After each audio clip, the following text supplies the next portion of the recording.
Moja kwa moja katika upande wa fahamu zaidi, hii ingekuja huku kwetu Bongo I say watu walikuwa wanaachana kila siku.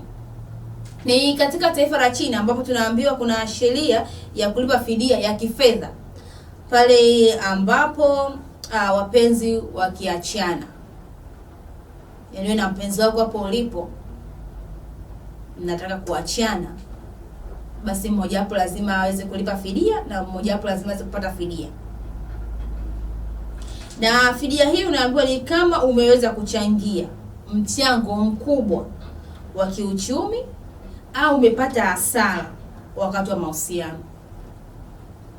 Wakati mlikuwa katika kuba lenu limejaa kilo 100 kama ulichangia kwa kiasi kikubwa katika masuala ya kiuchumi au katika mahusiano ulipata hasara, fidia inakuhusu, yani utalipwa fidia. Na unaambiwa hii haiangalii muda wa mahusiano, haijalishi kwamba labda muwe labda umekaa muda mrefu au baada ya muda fulani ndipo labda inabidi uweze kulipa fidia au uweze kupata fidia. Hapana, hii haiangalii muda ambao mmekaa kwenye mahusiano. Mmekaa wiki, mmeachana, jamaa aliwekeza sana kwako, amepata hasara, anaenda kufungua mashtaka, inabidi mlipe fidia. Mmekaa wiki, mmeachana, dada aliwekeza sana kwako, anaenda kufungua mashtaka, unamlipa fidia. Ingekuwa kulikuwa tu Bongo, hali halisi ingekuwa vipi?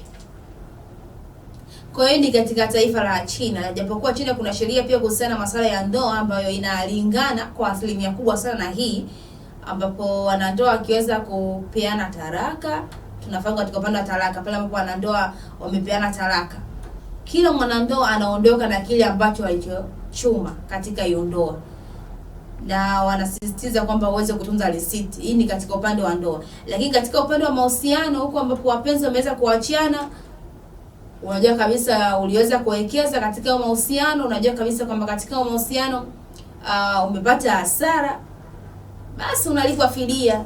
Kija kokote Bongo. Tuachane katika taifa la China, naona hapo nafikiria ingekuwa Bongo ingekuwa vipi?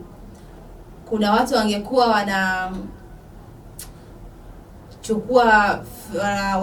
wanapata fidia kwa asilimia kubwa zaidi. Mtu anafanya vurugu hii katika mahusiano ili tu mwenzie amwache apate fidia.